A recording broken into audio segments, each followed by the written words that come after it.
Hi students, అందరూ బాగున్నారండి. So ఈరోజు మనం AP Telangana intermediate first year ఫిజిక్స్లో థర్మోడైనమిక్స్ చాప్టర్ నుంచి ఒక 8 మార్క్స్ క్వశ్చన్ అయితే డిస్కస్ చేసుకుందామండి. ఆ 8 మార్క్స్ క్వశ్చన్ ఏంటంటే కార్నాట్స్ ఇంజిన్.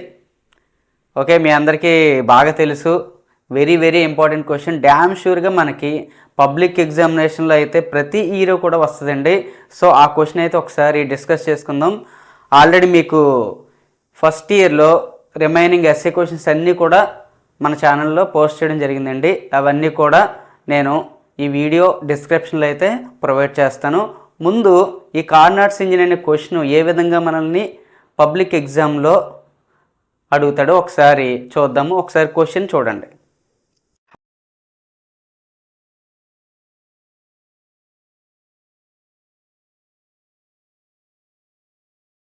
ఓకే, క్వశ్చన్ చూద్దామండి. Explain reversible and irreversible processes. Describe the working of Carnot's engine. Obtain an expression for the efficiency. మీకు ప్రతి వీడియోలో చెప్తున్నానండి, ముందు మనం క్వశ్చన్ అర్థం చేసుకోవాలి. క్వశ్చన్ అర్థం చేసుకొని ఆ క్వశ్చన్లో మనల్ని ఏం అడుగుతున్నాడు, మనం ఏం రాయాలి. ఓకేనండి. సో ఇది very very important 8 marks question అండి. So very very important 8 marks question కాబట్టి ముందు మనం క్వశ్చన్ అర్థం చేసుకొని ఏ విధంగా రాయాలి, ఏ విధంగా రాస్తే మనకి 8 మార్క్స్ పడతాయో మనం క్లియర్గా ఒకసారి డిస్కస్ చేసుకుందాం. So first explain reversible and irreversible processes అన్నాడండి. సో ఈ రెండు డెఫినేషన్స్ రాసినందుకు 2 మార్క్స్ అండి. ఓకేనండి. So what is reversible process, అలాగే వాట్ ఈజ్ ఇర్రివర్సిబుల్ ప్రాసెస్, ఈ 2 డెఫినేషన్స్ రాసినందుకైతే మనకి 2 మార్క్స్ అయితే ప్రొవైడ్ చేస్తారండి. తర్వాత describe the working of Carnot's engine. So Carnot's engine ఏ విధంగా వర్క్ అవుతుంది, దాని వర్కింగ్ ఏంటి. Okay, describe the working of Carnot's engine, దాని వర్కింగ్ ఏంటి, దీన్ని మనం ఎక్స్ప్లెయిన్ చేయాలండి. తర్వాత దీనికి ఒక 4 మార్క్స్ అండి. Next obtain an expression for the efficiency. అంటే ప్రతి మెషిన్ కూడా ఒక ఎఫిషియన్సీతో వర్క్ అవుతుందండి. అలాగే కార్నాట్స్ ఇంజిన్కి కూడా కొంత ఎఫిషియన్సీ ఉంటుంది. ఓకేనా. So what is the efficiency అని అడుగుతుంది అనమాట. అంటే ఎక్స్ప్రెస్ చేయాలి మనం, దాని ఈక్వేషన్ని డిరైవ్ చేయాలి. What is the efficiency of the Carnot's engine. ఓకేనండి. ఒకసారి క్వశ్చన్ నోట్ చేసుకోండి, మనం దాని ఎక్స్ప్లెనేషన్ అయితే చూద్దాం. ఓకే, నోట్ చేసుకున్నారు కదండి. So reversible process. Reversible process అంటే ఏంటో చూద్దాం. The process that can be retraced back in the opposite direction is called reversible process. అంటే ఇక్కడ ఏమన్నాడండి, ప్రాసెస్ అంట that can be retraced back in the opposite direction is called reversible process. అంటే జరిగిందే మళ్ళీ జరగడం అంటారంట. జరిగిందే జరగడం అంటే మీకు ఫర్ సపోజ్ ఇలా ఒక పాత్ ఉందండి, మనం ఇలా వెళ్ళి మళ్ళీ ఇలా వచ్చాం అనుకోండి, ఇది ఏ ఇది బి. అంటే ఇలా ఏ నుంచి బీకి వెళ్ళాం, మళ్ళీ బి నుంచి ఏకి వచ్చాం, మళ్ళీ ఏ నుంచి బీకి వెళ్తున్నాం, మళ్ళీ బి నుంచి ఏకి వస్తున్నాం. అంటే the process that can be retraced back in to the opposite direction. అంటే ఇలా వెళ్ళాం కదండి, మళ్ళీ మనం ఆపోజిట్ డైరెక్షన్లో బ్యాక్ వచ్చాం. So that is called reversible process. మనకి డైలీ లైఫ్ ఎగ్జాంపుల్స్లో చాలా ఉన్నాయండి examples. Ice melts into water. మన ఐస్ని తీసుకొని దాన్ని వాటర్గా కన్వర్ట్ చేయొచ్చు. మళ్ళీ వాటర్ని తీసుకెళ్ళి ఫ్రిడ్జ్లో పెట్టామనుకోండి, మళ్ళీ ఐస్గా చేంజ్ అవుతుంది. So this is the best example of the reversible process అండి. అలాగే రివర్సిబుల్ ప్రాసెస్ అనేది చాలా స్లో ప్రాసెస్ అంటారండి. మనకి క్వాసీ స్టాటిక్ ప్రాసెస్. సింపుల్ చెప్పాలంటే reversible process is also called quasi static process. So what is quasi static process? Quasi static ప్రాసెస్నే మనం ఏమంటామంటే ఇన్ఫినిట్లీ వెరీ స్లో ప్రాసెస్. ఏమంటారండి? Infinitely very slow process. Infinitely very slow process అంటే ఏం లేదు. For suppose best example ఏంటంటే మన గడియారంలో అవర్స్ ముళ్ళు ఉంటుంది. అంటే గంటను చూపించే 1 2 3 చూపిస్తుంది కదండి, అవర్ చూపించే ముళ్ళు, అవర్స్ ఇండికేటర్ చిన్నగా ఉంటుంది కదండి. అది అసలు మనకి మూవ్ అవుతున్నట్టే కనిపించదు, కానీ మూవ్ అవుతుంది. అంటే 1 నుంచి 2కి రావడానికి మనం అలా చూస్తూనే ఉండండి, అసలు మూవ్ అవుతున్నట్టే కనిపించదు. బట్ 2 అయ్యేసరికి మూవ్ అయిపోద్ది మనకి. అంటే 2 o'clock అయ్యేసరికి ఆ చిన్న ముళ్ళు ఏమవుతుందంటే 2 o'clock వచ్చేస్తుంది. సో చాలా స్లోగా జరుగుతుందన్నమాట ఆ ప్రాసెస్, కానీ ఆ ప్రాసెస్ జరుగుతుంది. ఓకేనండి, ఇది ఒక ఈక్విలిబ్రియం పొజిషన్లో అయితే జరుగుతుందండి. ఓకేనా. సో రివర్సిబుల్ ప్రాసెస్ అంటే ఏంటండి, the process that can be retraced back in the opposite direction is called reversible process. Example ఏంటంటే ice melts into water, water melts into ice. ఇలా మీకు చాలా ఎగ్జాంపుల్స్ ఉన్నాయండి. ఒక ఎగ్జాంపుల్ అయితే నేను చెప్పాను, మీకు ఎన్ని ఎగ్జాంపుల్స్ కావాలంటే అన్ని ఎగ్జాంపుల్స్ అయితే రాయొచ్చండి. ఓకే, ఇది రాసినందుకు మీకు 1 మార్క్ పడుతుందండి, ఇక్కడ వరకు రాసినందుకు. ఓకేనా, రివర్సిబుల్ ప్రాసెస్. ఓకే, ఇప్పుడే చెప్పానంటే రివర్సిబుల్ ప్రాసెస్ అనేది క్వాసీ స్టాటిక్ ప్రాసెస్ అని కూడా అంటారు. ఇది ఈక్విలిబ్రియం పొజిషన్లో అయితే జరుగుతుంది. ఓకేనండి. సో ఇంకోటి కూడా చెప్పాను, క్వాసీ స్టాటిక్ ప్రాసెస్ అంటే ఇన్ఫినిట్లీ వెరీ స్లో ప్రాసెస్. అంటే ఆ ప్రాసెస్ జరుగుతుందా జరగలేదా అన్నట్టు జరుగుతుంది, బట్ ప్రాసెస్ అయితే జరుగుతుంది. ఓకేనండి. Okay, so that is called reversible process అండి. నెక్స్ట్ వన్ వచ్చేసరికి the process that can not be retraced back in to the opposite direction is called irreversible process. అంటే ఇప్పుడు ఏ నుంచి బీకి వెళ్ళిందండి, బట్ బి నుంచి ఏకి రాదు, ఇక్కడే ఉండిపోద్ది. So that is the irreversible process అండి. అంటే ఒక పేపర్ని మనం ఫైర్ చేసాం, అది బూడిదైపోయింది, మళ్ళీ ఆ బూడిదతో పేపర్ తయారు చేయగలమండి? తయారు చేయలేం, అంతే కదా. So that is the irreversible process. So ఇక్కడ నేను ఒక ఎగ్జాంపుల్ రాశానండి, work against friction. Work against friction. So that is the best example of the irreversible process. ఓకేనండి. సో ఇక్కడ వరకు రాస్తే మీకు టోటల్గా 2 మార్క్స్ అయితే పడతాయండి. ఓకేనండి. వాట్ ఈజ్ రివర్సిబుల్ ప్రాసెస్, అలాగే దాని ఎగ్జాంపుల్, అలాగే వాట్ ఈజ్ ఇర్రివర్సిబుల్ ప్రాసెస్, అలాగే దాని ఎగ్జాంపుల్. ఓకేనా. సో క్వశ్చన్లో మనకి ఏమడిగాడండి, ఏమడిగాడు? First define reversible process and irreversible processes. ఆ రెండింటిని కూడా మనం అయితే ఎక్స్ప్లెయిన్ చేసుకున్నామండి. అర్థమైంది అనుకుంటున్నాను. నేను బోర్డు మీద ఎలా చెప్తున్నానో మీరు అలాగే యాజ్ ఇట్ ఈజ్గా నోట్స్లో నోట్ చేసుకుని మీరు ఎగ్జామ్లో రాస్తే పక్కగా 8 మార్క్స్ అయితే వస్తాయండి. ఈ క్వశ్చన్ అయితే చాలా చాలా ఇంపార్టెంట్. ఎందుకంటే మీరు చూసుకోండి, ప్రీవియస్ ఇయర్ పేపర్స్లో మ్యాక్సిమం 99% అయితే ఈ క్వశ్చన్ వస్తుందండి. ప్రతి ఇయర్ కూడా ఈ క్వశ్చన్ పక్కగా వస్తుందండి, డ్యామ్ షూర్ క్వశ్చన్ అన్నమాట. ఓకేనా. కాబట్టి ఇంటర్మీడియట్ ఫస్ట్ ఇయర్ చదివే ప్రతి స్టూడెంటు కూడా ఫిజిక్స్లో ఈ క్వశ్చన్ అయితే నేర్చుకుంటే మంచిదండి. ఎందుకంటే మనకి 8 మార్క్స్ క్వశ్చన్ ఈజీగా 8 మార్క్స్ అయితే ఇక్కడ మనం తెచ్చుకోగలమాట. మిగతా క్వశ్చన్స్తో కంపేర్ చేస్తే ఈ క్వశ్చన్ కొంచెం ఈజీ. ఓకేనండి. సో ఇక్కడ వరకు నోట్ చేసుకోండి, రిమైనింగ్ పార్ట్ మనం డిస్కస్ చేసుకుందాం. ఓకే, నోట్ చేశారు కదండి.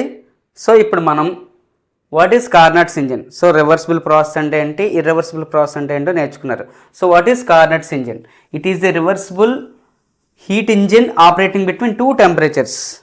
సో హీట్ ఇంజిన్ ఏం చేస్తుందండి, హీట్ ఎనర్జీని వర్క్ డన్గా కన్వర్ట్ చేస్తుందండి. So that is the working of the heat engine. So Carnot engine ఎలా పనిచేస్తుందంటే ఇది రివర్సిబుల్ ప్రాసెస్లో పనిచేస్తుందండి. So reversible heat engine operating between 2 temperatures. అంటే ఇక్కడ T1 T2 అనే 2 టెంపరేచర్స్ ఉంటాయండి.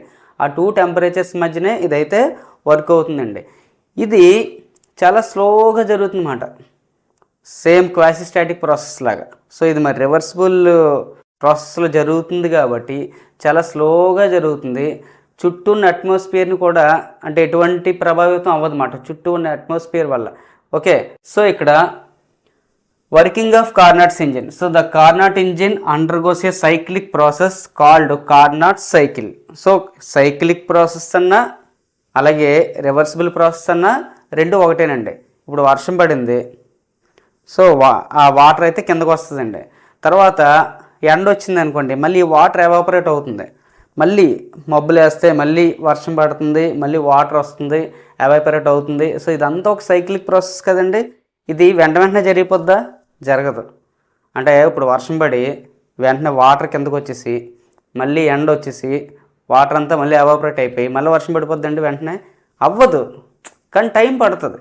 చాలా కొంత గ్యాప్ తర్వాత మళ్ళీ మనకు వర్షం అయితే వస్తుందండి. అంటే ఇదంతా జరిగే ప్రాసెస్ చాలా లేట్గా అవుతుందన్నమాట. ఓకేనా. అంటే మనం వర్షం పడింది అన్న విషయం కూడా మర్చిపోతాం. ఓకేనా. So the Carnot's engine undergoes a cyclic process called Carnot cycle. It consist of 2 isothermal process and 2 adiabatic process అండి. సో ఈ కార్నాట్స్ ఇంజిన్లో వర్కింగ్ అవ్వాలంటే ఇక్కడ టోటల్గా 4 టైప్స్ ఆఫ్ ప్రాసెస్ ఉంటాయండి. 2 టైప్స్ ఏమో ఐసోథర్మల్ ఉంటాయి, ఇంకో 2 టైప్స్ ఏమో అడియాబెటిక్ ఉంటాయి అన్నమాట. సో ఐసోథర్మల్ అంటే ఏంటి? టెంపరేచర్ కాన్స్టెంట్గా ఉంటుందండి, ప్రెజర్ వాల్యూమ్ చేంజ్ అవుతాయి. ఓకేనండి. ఐసోథర్మల్ అంటే ఏంటి? టెంపరేచర్ కాన్స్టెంట్గా ఉండి ప్రెజర్ వాల్యూమ్ చేంజ్ అవుతాయి. అదే అడియాబెటిక్ అనుకోండి, అసలు heat doesn't flow from one place to another place. ఓకేనండి. హీట్ అనేది ఒక ప్లేస్ నుంచి ఇంకో ప్లేస్కి అయితే ఫ్లో అన్నమాట. సో ఇప్పుడు ఇది చూడండి, దిస్ ఈజ్ ద గ్రాఫ్. దీనికైతే ఒక మార్క్ అండి పక్కగా మీకు ఈ ఒక్క గ్రాఫ్కి. ఓకేనండి. సో ఇక్కడ వై యాక్సిస్లో మనం ప్రెజర్ తీసుకున్నాం, ఎక్స్ యాక్సిస్లోనేమో వాల్యూమ్ తీసుకున్నాం. So this is the reversible process అండి. చూడండి, ఏ నుంచి బీకి, మళ్ళీ బి నుంచి సికి, మళ్ళీ సి నుంచి డికి, మళ్ళీ డి నుంచి ఏకి మూవ్ అవుతుంది. అంటే ఎక్కడ స్టార్ట్ అయిందో మళ్ళీ అక్కడికి వచ్చింది. The process that can retraced back in to the opposite direction. ఇలా వెళ్ళింది మళ్ళీ ఇలా వచ్చిందండి. Okay, so that is called reversible process. So A నుంచి బికి ఏ ప్రాసెస్ అంటారంటే దీన్ని ఐసోథర్మల్ ఎక్స్పాన్షన్ అంటారండి. ఇక్కడ ఏబి కర్వ్ని ఏమంటారంటే ఐసోథర్మల్ ఎక్స్పాన్షన్ అంటారన్నమాట. సో ఇక్కడ ఏమవుతుందంటే ఐసోథర్మల్ అంటే టెంపరేచర్ కాన్స్టెంట్ అని చెప్పాను కదండి, బట్ ప్రెజర్ వాల్యూమ్ చేంజ్ అవుతాయి. P1 V1 T1 చూడండి, temperature constant but pressure volume change అవుతుంది. P1 ఏమో P2 కింద చేంజ్ అవుతుంది, V1 ఏమో V2 కింద చేంజ్ అవుతుంది. T1 కాన్స్టెంట్ కాబట్టి అలాగే ఉంటుంది. బి నుంచి సిని ఏమంటారంటే అడియాబెటిక్ ఎక్స్పాన్షన్ అంటారండి. ఓకేనా. సో బి టు సి ఏమంటారంటే అడియాబెటిక్ ఎక్స్పాన్షన్ అంటారు. So in this adiabatic expansion heat doesn't flow. ఓకేనండి, heat doesn't flow. So temperature ఏమవుతుందంటే డిక్రీజ్ అవుతుందండి. అర్థమైందండి, టెంపరేచర్ ఏమవుతుందంటే డిక్రీజ్ అవుతుంది. సో ఇక్కడ ఎలా రాస్తాం మనం? P3 V3 T2. ఓకేనండి, P2 P3 కింద చేంజ్ అయింది, V2 V3 కింద చేంజ్ అయింది, T1 ఏమో T2 కింద చేంజ్ అయింది. ఇక్కడ C2D కర్వ్ని ఏమంటారంటేనండి ఐసోథర్మల్ కంప్రెషన్ అంటారండి. ఓకేనండి, ఐసోథర్మల్ కంప్రెషన్. ఓకేనా, కంప్రెషన్. సో ఇక్కడ మళ్ళీ ఐసోథర్మల్ అంటే టెంపరేచర్ కాన్స్టెంట్ కదండి, రిమైనింగ్ అన్నీ చేంజ్ అవుతాయి కదా. P3 V3 ఎలా చేంజ్ అవుతుందంటే P4 V4 T2 కాన్స్టెంట్, ఎందుకంటే టెంపరేచర్ కాన్స్టెంట్ కాబట్టి అలాగే ఉండిపోద్దండి. తర్వాత డి నుంచి ఏకి దీన్ని ఏమంటారంటే అడియాబెటిక్ కంప్రెషన్ అంటారండి. ఓకేనండి, adiabatic compression.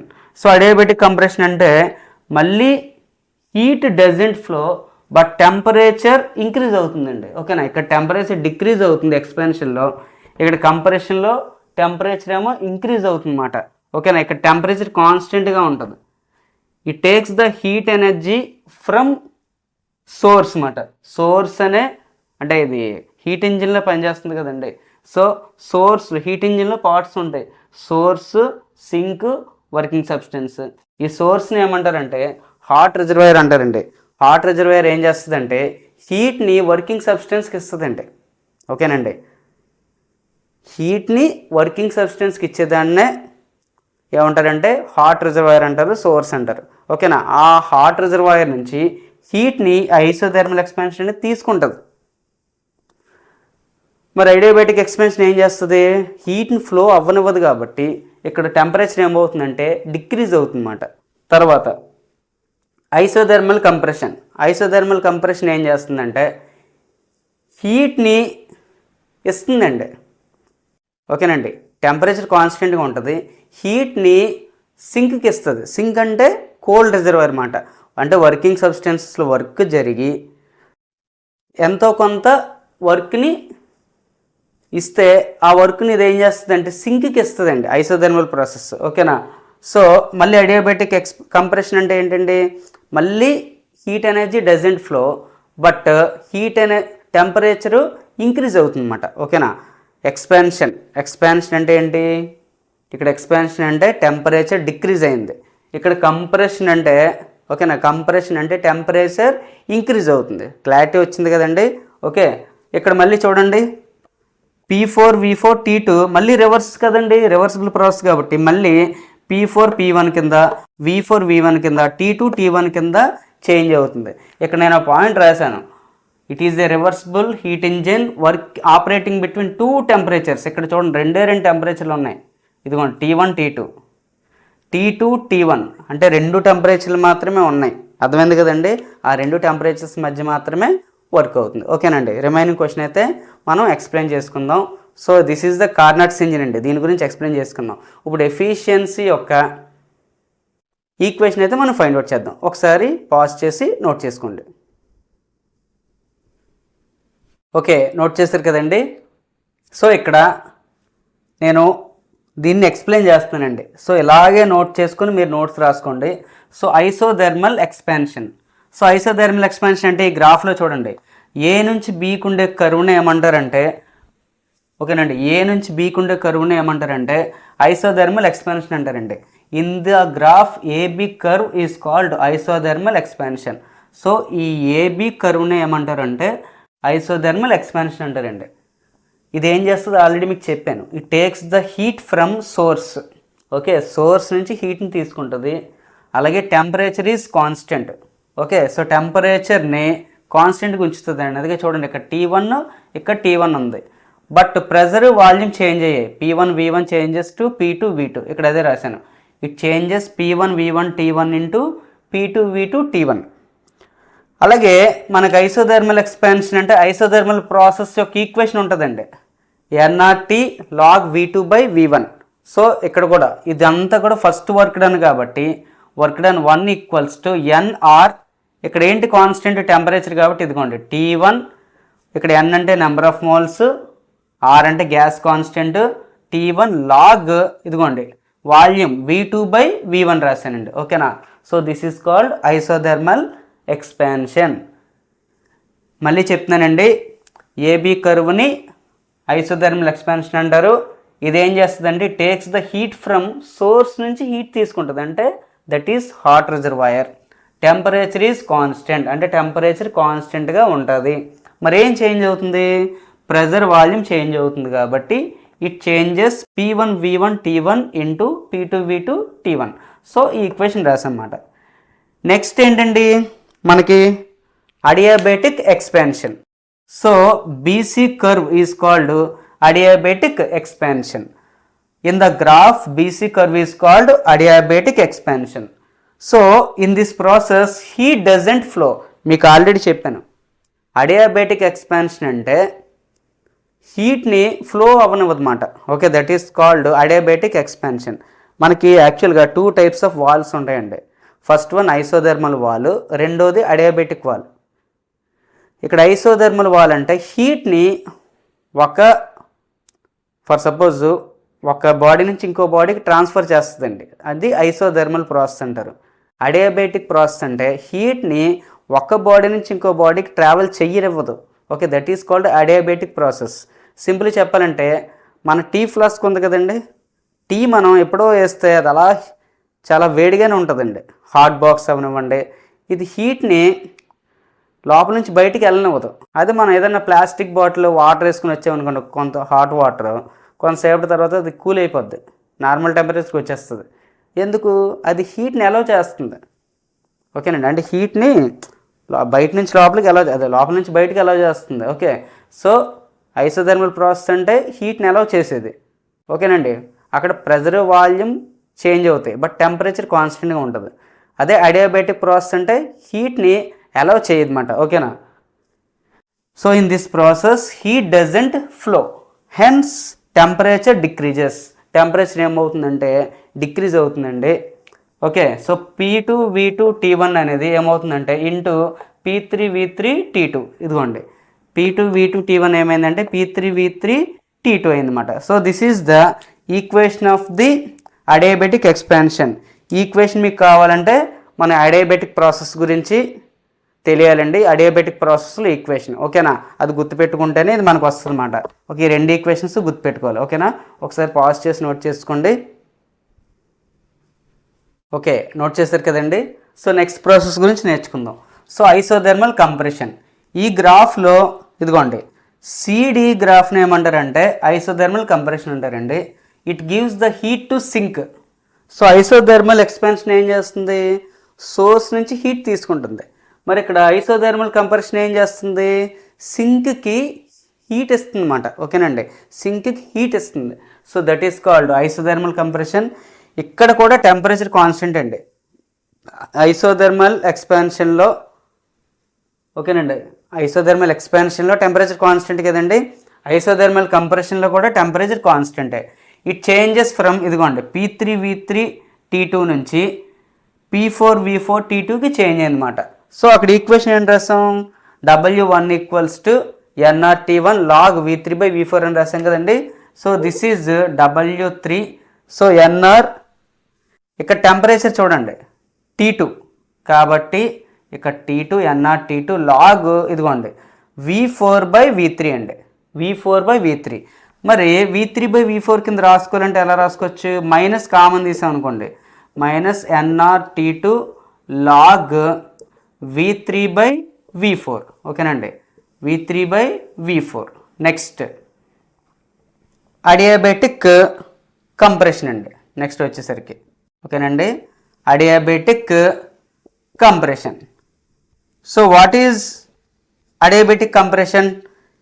In the graph DA curve, ఇదిగోండి ఈ కర్వ్ డి నుంచి ఏకుండే కర్వ్ని ఏమంటారు అంటే అడియాబెటిక్ కంప్రెషన్ అంటారండి. ఓకేనా, in this process heat doesn't flow.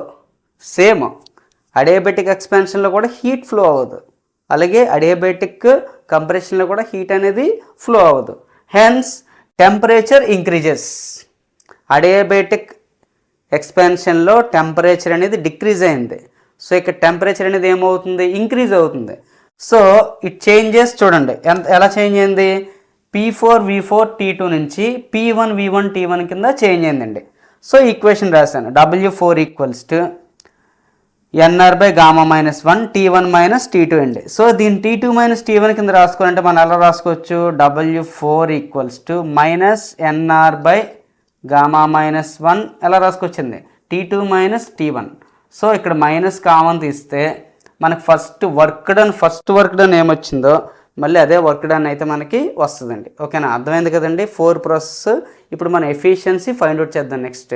So efficiency find out చేస్తే ఇక్కడ వరకు రాసినందుకు మీకు 4 మార్క్స్ అండి. అంటే రివర్సిబుల్ ప్రాసెస్ రాసినందుకు 2 మార్క్స్. సో కార్నట్స్ ఇంజిన్ ఇక్కడ వరకు రాసినందుకు ఇంకొక 4 మార్క్స్, టోటల్గా 6 మార్క్స్ పడతాయండి. మరి ఇంకో 2 మార్క్స్ కావాలి కదా మనకి. సో నేర్చుకుందాం, అంతలోకి ఇది నోట్ చేసుకోండి. ఓకే, నోట్ చేసుకున్నారు కదండి. సో ఇప్పుడు మనం రిమైనింగ్ ఈక్వేషన్ మనం ప్రూవ్ చేద్దాం. సో మనకి ఎఫిషియన్సీ ఫార్ములా ఏంటంటే ఏటా ఈక్వల్స్ టు హీట్ ఇంజిన్లో ఎఫిషియన్సీ ఫార్ములా ఏంటి, eta equals to 1 - T2/T1. So ఇది ప్రూవ్ చేయాలన్నమాట. Okay, that is the equation of the efficiency అన్నమాట. సో ఇప్పుడు మనం work done equals to 4 work dones plus చేద్దామండి, W2 + W3 + W4. ఓకేనా, 4 work డన్స్ని ప్లస్ చేద్దాం. So W = first work done ఏంటండి, nRT1 log V2/V1. ఒకసారి చూడండి. ఓకేనా, నెక్స్ట్ వర్క్ డన్ ఏంటండి, nR/γ-1 T2 - T1. Next work done ఎంత, మనం మైనస్ కింద తీసుకున్నాం కదండి. So minus same nRT2 log V3/V4. మరి last work done -nR/γ-1 T2 - T1 అండి. So this one can cancel, ఎందుకంటే ప్లస్ మైనస్ కాబట్టి క్యాన్సిల్ అయిపోతే ఈ రెండు రాయండి, nRT1 log V2/V1 -nRT2 log V3/V4. ఓకేనండి, so this is the work done అన్నమాట. తర్వాత efficiency of heat engine formula ఏంటండి, ఏటా ఈక్వల్స్ టు W/Q1 కదండి, అంతే కదా, work done by heat coming from the source, that is Q1. ఈ విధంగా రాసుకున్నాం అనుకోండి. దీని ఫార్ములా ఎలా రాస్తాం మనం, 1 1 మైనస్ Q2 బై Q1. ఇక్కడ 1 మైనస్ Q2 అంటే ఇదే కదండి, సారీ ఇది కదా. So NR T2 log V3 by V4 by ఇది రాద్దాం NR T1 log V2 by V1. So ఇక్కడ NR క్యాన్సిల్ చేస్తాం అనుకోండి, ఎలా రాయొచ్చు? 1 minus T2 log V3 by V4 by T1 log V2 by V1. ఓకేనండి. So this is the equation of the efficiency. ఇంకా ఉందండి, డెరైవ్ చేద్దాం. ఇక్కడ వరకు ఒకసారి నోట్ చేసుకోండి. ఓకే, నోట్ చేశారు కదండి. సో ఇప్పుడు eta equals to 1 minus T2 by T1 అని ప్రూవ్ చేయాలి. అంటే ఇక్కడ V3 by V4ని V2 by V1 అని మనం చూపించాలన్నమాట. So according to adiabatic process, adiabatic process ప్రకారం TV power gamma minus 1 equals constant అని మనకు తెలుసు. సో ఈ ప్రాసెస్ తీసుకుందాం అండి. ఈ ప్రాసెస్ ప్రకారం ఇప్పుడు ఏమవుతుందండి? T1 V2 power gamma minus 1 equals to T2 V3 power gamma minus 1. So మనకి T1 బై T2 తీసుకుంటే ఏమవుతుందండి? V2 అలా వెళ్తుంది కాబట్టి V3 by V2 power gamma minus 1. అలాగే ఇప్పుడు ఈ ప్రాసెస్ తీసుకోండి. ఇక్కడ T2 V4 power gamma minus 1 equals to T1 V1 power gamma minus 1. ఇది కూడా T1 బై T2 తీసుకున్నాం అనుకోండి, T1 బై T2 కాబట్టి V4 by V1 power gamma minus 1. ఇది T1 బై T2నే, ఇది కూడా T1 బై T2నే. దీని ప్రకారం మనం ఎలా రాయొచ్చండి? ఇదిగోండి ఈక్వేషన్ రాస్తున్నాను. V3 by V2 power gamma minus 1 equals to V4 by V1 power gamma minus 1. ఇక్కడ గామా మైనస్ 1 క్యాన్సిల్ అయిపోతే ఏమవుతుందంటే V3 బై ఈ V4 ఎలా వచ్చింది అనుకోండి, V4 ఈక్వల్స్ టు ఈ V2 అలాగే వెళ్ళిపోద్ది, అంటే V2 బై V1. ఇదిగోండి ఈ V4 ఇలా వస్తుంది, ఈ V2 ఇలా వెళ్తుంది. ఇదిగోండి V3 by V4 equals to V2 by V1. ఈ ఈక్వేషన్ తీసుకెళ్ళి ఇక్కడ సబ్స్టిట్యూట్ చేద్దాం. చేస్తే ఏమవుతుంది? Eta equals to 1 minus T2 log V3 by V4 అంటే ఇదిగోండి V3 బై V4 అంటే V2 బై V1 కాబట్టి V2 by V1 by T1 into log V2 by V1. So log V2 by V1 log V2 by V1 cancel అయిపోతే ఏం మిగులుతుందంటే ఏటా equals to 1 minus T2 by T1. అదిగోండి వచ్చిందండి equation. So this is the equation of the efficiency of Carnot's engine. Okay, నేను చెప్పింది చాలా క్లారిటీగా అర్థమైంది అనుకుంటున్నాను. నేను ఎలాగైతే చెప్పానో అలాగే మీరు నోట్ చేసుకొని రేపు పొద్దున్న ఎగ్జామ్లో రాయండి. మీకు పక్కగా 8 మార్క్స్ అయితే వస్తాయండి, అందులో డౌటే లేదు. సో అలాగే మీకు ఫర్దర్గా ఇంకేమన్నా క్వశ్చన్స్ డౌట్స్ ఉంటే కామెంట్ సెక్షన్లో కామెంట్ చేయండి. వాటిని మేము ఎక్స్ప్లెయిన్ చేస్తాం క్లియర్గా, మీకు అర్థమయ్యే విధంగా మనం ఎక్స్ప్లెయిన్ చేసుకుందాం. సో మీరు మేము ఎదగాలి ఒకే విధంగా, ఓకేనా? సో మీ సపోర్ట్ మాకు ఇలాగే ఉండాలి అని నేను కోరుకుంటున్నానండి. అదేవిధంగా ప్రీవియస్ వీడియోస్ యొక్క లింక్ అయితే మీకు డిస్క్రిప్షన్లో ఇస్తాను. ఆర్ఎస్ఏ క్వశ్చన్స్ కూడా మొత్తం కూడా చూడండి. అలాగే ఫర్దర్గా మనం ఏం క్వశ్చన్స్ చదివితే మనకి 60 మార్క్స్ వస్తాయి, ఆ క్వశ్చన్స్ అన్నీ కూడా మీకు ఒక వీడియో నేను చేస్తానండి. అది 4 మార్క్స్ అవ్వచ్చు, 8 మార్క్స్ అవ్వచ్చు, ఏ చాప్టర్స్ నుంచి 2 మార్క్స్ చదవాలి అది కూడా, ఓకేనండి? సో మీ సపోర్ట్ ఎలాగా ఉండాలని కోరుకుంటూ థ్యాంక్ యూ.